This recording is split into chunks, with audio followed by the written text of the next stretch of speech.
Hello guys, good morning, happy weekend.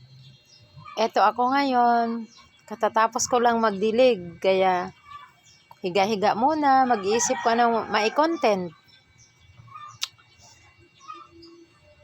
Kayo ba guys, kumusta na? Nakagawa na ka ba kayo ng content?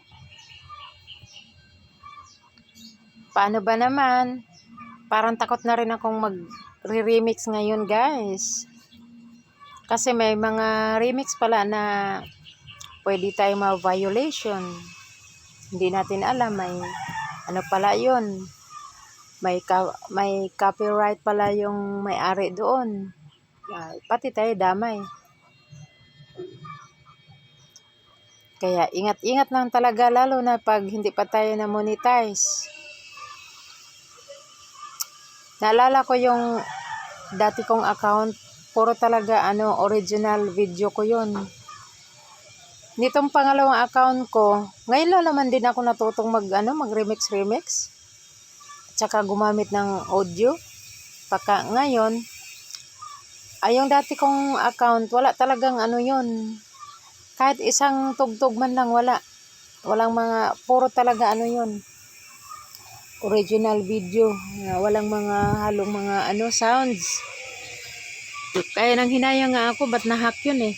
Kasi napakalinis talaga ng account na yun. Walang halong walang halong mga yung unoriginal video, ganun. Kaya itong account ko na to, nag-alala tuloy ako kasi minsan kasi nagre-remix ako.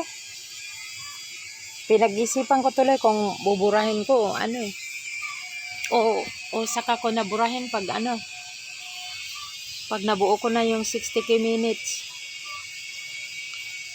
Kayo guys, sa palagay nyo, sa inyo ba nagre-remix din ba kayo?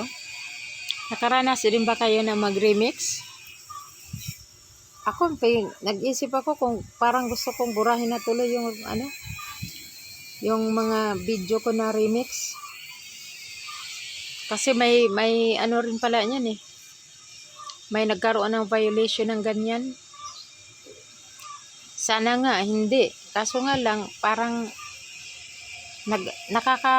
nakakapag-alala rin kasi dahil pag nabuo mo na kasi pag napuno mo na yung 60k minutes, hindi nangungulugan na monetize ka na. Apply ka pa niyan. Kaya parang kabado ka tuloy. Kabado tuloy ako pag apply, baka hindi ako maaprubahan. Kasi dami kong remix eh. Ay nako, sana nga